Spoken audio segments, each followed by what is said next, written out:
Good afternoon, everyone. As you can see, I'm in a different location. I feel I've escaped from prison to a certain extent, but I'm here in Italy. As I told you, I think a week or so ago, I came over here on Wednesday. I managed to take advantage of the quarantine restrictions being lifted in Italy on Wednesday, and them coming back in England being installed, I should say, in England on the Monday. And I flew over here in order to try and get our resort open and get everything in motion. And it's now Sunday, and I'm flying back this afternoon back to England. I feel a bit like a prisoner on parole. I've got to go now back to the lockdown. But here I am in Florence, and it's been a fantastic trip. After 11 weeks of lockdown, I can't tell you how exciting it is to actually get out and go to a restaurant and a bar and have a haircut. The first thing I got here was have a haircut. I never thought when I was younger I'd be so excited about getting a haircut, but that was my first port of call, and it's been great. And the meetings have gone very well. I can tell any of you that want to come, our resort in Italy is open, or it will be open and ready and waiting. I appreciate it's hard for many of us, indeed, or many of you to get there, but be assured if you can get to Italy, the resort is there. It's looking good, and everything is in motion for the summer season. So we'll see how it transpires, who can get there, but it is open. Florence has been amazing, and I took the opportunity to bring my family, my children here, because to be honest, this is a once in a lifetime experience. If we look at positives from the coronavirus, the facts of the matter, to be able to come here and go to the Uffizi Gallery and be on one own and see the amazing paintings and go to the Accademia and see the sculptures like David is tremendous. And the other day I took a run through the streets of Florence at about 8 in the morning, and it felt like being on an empty film set, or a set that hadn't been dismantled. There was no one around, and you are running around the monuments, and it was just tremendous. So, as I said, it's been a great experience. I'm pleased to get the resort up and running, and it's been a good few days. And good, if I'm honest, to go to a restaurant and have a bottle of wine and some good Florentine food. Elsewhere, as I said before, the green shoots do seem to be emerging. I'm extremely happy to say that Rottnest opened yesterday, our first resort, and we showed very healthy bar takings. I think a lot of people wanted to celebrate the opening with a few beers, and that's now up and running. And for Australians, and particularly West Australians, because we know the borders are closed, that's available to go on holiday in. And we are going to be very open to, if you are a West Australian and you want to utilize your ownership right to go to Rottnest and enjoy a holiday. So please talk to our people, but that's there ready to go. Karma Nomad for Australians is now ready to go, and we have the green light from the authorities that people can take holidays and travel, certainly within their states. And we're conscious that going between states is a little problematical still, but that'll change quickly, I'm very sure.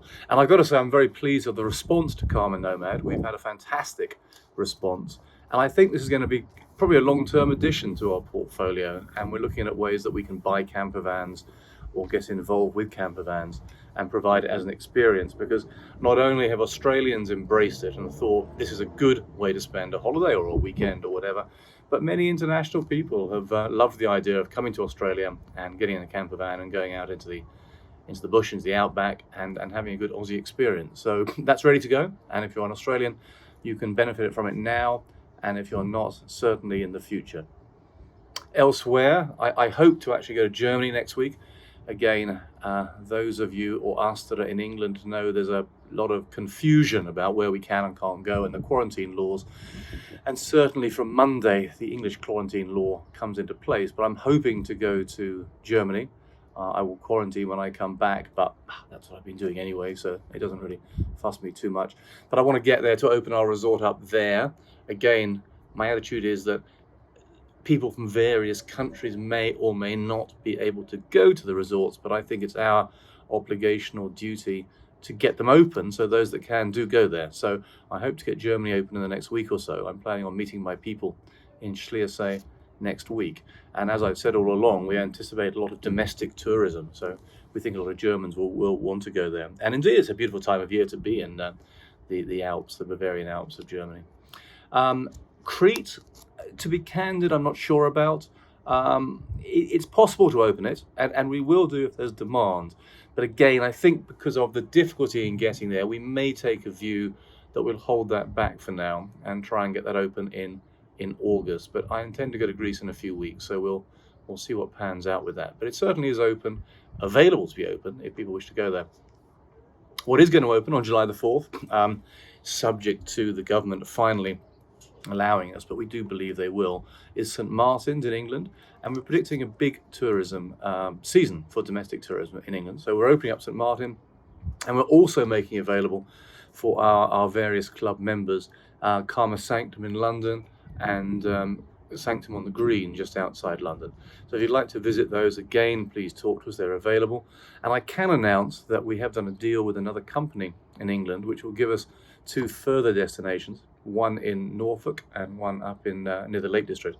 And we'll announce more details next week on that. But we have taken the view that we want to open up more resorts in England this summer because we do believe a lot of our English owners will want a holiday within England. Elsewhere in India, we are planning July 1 or thereabouts to open up not only in Goa, but pretty much all the resorts. The only one I would question is Jaipur, because that may be in an area of high infection. But our resorts in India will open early in July, and indeed they will in Bali. And we are looking at a date of July the 4th. We're hoping to actually open the beach club at Kandara on the 20th of, it's 20th, or around about the 20th of June. So certainly from our point of view, it is very exciting and very encouraging to see that we can get resorts open, we can be open for business, and we can be hopefully welcoming our members and guests to come back to us quite soon, with the big caveat that there clearly are restrictions, and it really is up in the lap of the gods who can travel where. But be assured, our resorts are there, our staff are there, and if you can get to take a holiday, we are wanting to look after you. It begs the question, of course, which troubles me and many people: will there be a second wave? I come here to Florence, and it's interesting because Italy clearly was very badly affected. It's now come out of its lockdown, out of its quarantine. It's almost a sense of life back to normal. I mean, the restaurants are full. Yes, people are wearing masks, and yes, people are socially distancing and are cautious, but there is an acceleration very much that life is back to normal. And one can't help but think one of two things. There either will be second waves because the world is getting back to normal, and the United States is very much getting back to normal. Australia is getting back to normal. There are big gatherings. I mean, clearly the Every Black Lives Matters movement, which has sparked off that horrendous situation that we all know about, but has resulted in demonstrations of many tens of thousands of people around the world. Well, the world is breaking away from lockdown and is gathering. So does this mean that there'll be second waves? I don't know. Logic dictates probably yes, there needs to be. But having said that, it's quite hard to see why maybe they haven't accelerated a bit already. So I guess time will tell. And it'll be intriguing the next few months, I think, for all of us to see actually what does happen. And hopefully, we'll keep on moving towards normality and getting back on our feet, whether it be from a micro sense like karma or economies and all of our lives out there. I wanted to address two things, actually. And I first of all want to thank everyone for the very positive comments. We've had a huge amount of people commenting on our communication channels, and whether it be myself speaking or the things that we've tried to do to keep you entertained and amused during this lockdown period. So thank you for the response, and I'm pleased that it seems to have been a positive movement forward. A couple of questions I want to address now, and one is about the maintenance fee. And the maintenance fee is clearly let's be honest, everyone hates maintenance fees. I hate paying maintenance fees of all sorts of things I have in life, and everyone hates them. But there's been a comment of clearly, are there cost savings this year, and what will happen with those? And you're right, there are going to be. And I'm very confident that this year we will have made savings. Unfortunately, we've made savings because resorts have been shut and we haven't been able to trade as normal. And what our intention is to, as soon as we can, audit the numbers, identify what the savings are, and pass 100% of those savings on to our owners. We'll do this in form of a credit note that may be applicable to a reduction in next year's maintenance fee. It may be a note which you can utilize on food and beverage or whatever it is. It's a little bit difficult at the moment to see what those cost savings exactly are, because whilst there are some that one can clearly see, there are some that we have to look at what the costs are going to be. But please be assured, we will be transparent. We will identify what the savings are from what our original budget was, and 100% of those savings will be passed on to our owners in form of a credit note against next year. And the other question which was asked, which I again want to address head on, is what about usage rights? Because clearly some people have been locked up and not able to use our resorts. Well, number one is we're trying to provide alternative usage capabilities, whether it become a Nomad or it become a Sanctum in London, whether it be the Rottnest Resort, so people can utilize their ownership rights in ways that maybe they wouldn't normally be able to, so that the mountain will come to Mohammed, so to speak. So we are trying to do that. But if people can't, then we will pass those rights on to future years. And so you won't lose them. So if during this 3-month window or 4-month window of lockdown or however long it is that you couldn't holiday, you're intending on holidaying, please be assured that we will work with you to make sure that we honor those rights. Okay, well, before I sign off, well, I thought I'd do two things, actually. Let me give you a quick look of this. Those of you that know Florence, you'll recognize the Ponte Vecchio. You'll recognize there's no one on it, or hardly anyone on it. And Florence is pretty magnificent at the moment, although quite eerily quiet. But it is a beautiful city. Also, what I'll do is, before I leave you with a toast, I'd like to, the wine I'm drinking today, by the way, is the house wine. It's a Torre Econo. It comes from Chianti. I went to a beautiful restaurant yesterday up in Chianti. It was very simple and basic, but encapsulated everything I like about this area of great food and great wine. But I also had, amongst all the positive news of our resorts reopening, a sad bit of news yesterday that I'd like to raise a toast to a certain lady called Christel DeHaan.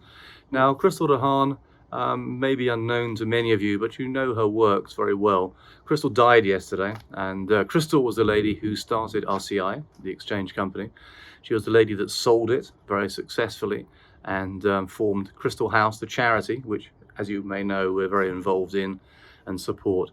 And Christel has been a friend of mine for many, many years. She very much was my mentor. She was the icon of our business, to be candid with you. I don't think the business would be as it is without her. And she struggled with an illness, and she passed away, unfortunately, yesterday. And it's quite ironic, I guess, that Christel and I shared a passion for Italy. It was her that got involved in the Borgo de Collioli with Ron Haylock in the early days. And here in Florence, I had many a glass of wine with Christel over the years. As I say, she was a superb lady, a very powerful lady, and she passed away last night from a relatively long illness. Not COVID related, I have to say. But anyway, I thought I'd share a toast. I'd share a toast to all of you. And I'm going back to jail now, back to England. So excuse me if I enjoy my last few hours here. And share a toast to Christel, a great lady who helped all of us, I think, by starting this industry. And I know she'll be up there looking down and would certainly appreciate that we share a glass of Savage red wine with her. Stay well, stay healthy. I'll check in again for you when I'm back at home. Not about to enjoy a restaurant. Goodbye.